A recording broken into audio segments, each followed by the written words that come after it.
Bonjour les élèves, donc aujourd'hui on va apprendre comment représenter la droite dont on a une équation cartésienne. Donc petit exemple, on vous demande de représenter la droite dont une équation cartésienne est moins x plus 2y moins 3 est égal à 0 dans un repère orthonormé. Donc la première chose à faire c'est de trouver un point qui appartient à cette droite. Pour trouver un point qui appartient à cette droite, on va prendre par exemple une abscisse dans notre domaine de définition. Ici, je vais prendre mon x égale moins 1. Donc, si mon x égale moins 1, je remplace dans mon équation. Donc, moins 1 plus 2y moins 3 égale 0. Ce qui me donne moins 1, moins 3, moins 2. Donc, 2y moins 2 égale 0. 2y égale 2. Donc, y est égal à 1. Donc déjà, premièrement, vous avez un point de coordonnées moins 1, 1 qui appartient à cette droite. Deuxième chose à faire, c'est de trouver un vecteur directeur. Donc on sait que un vecteur directeur de l'équation cartésienne a pour coordonnées moins b, a.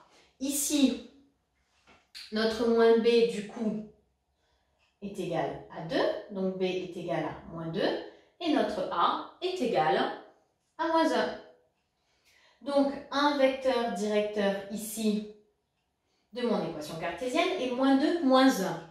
Du coup, je vais prendre un vecteur un peu plus facile, qui est collinaire à ce vecteur, parce que je vous rappelle que si U est un vecteur directeur de ma droite, n'importe quel vecteur collinaire à U est aussi un vecteur directeur de la droite. Donc ici, je vais prendre le vecteur V de coordonnées 2, 1, qui est collinaire au vecteur U. Donc V est un vecteur directeur de notre droite D. Donc, maintenant, nous allons tracer notre droite. Ici, première chose à faire, c'est de placer votre point A. Moins 1, 1. On place le point A. Ensuite, nous allons nous décaler horizontalement de 2, parce que mon vecteur V, ici, a son abscisse égale à 2.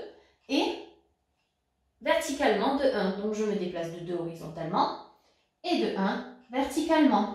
J'obtiens un deuxième point comme ça et ma droite passe par les deux points. Donc je répète, quand vous avez un vecteur directeur de votre droite, il suffit de se déplacer horizontalement de l'abscisse du vecteur et verticalement de l'ordonnée du vecteur pour trouver un deuxième point de votre droite et obtenir votre droite. Voilà les élèves, à vous de jouer!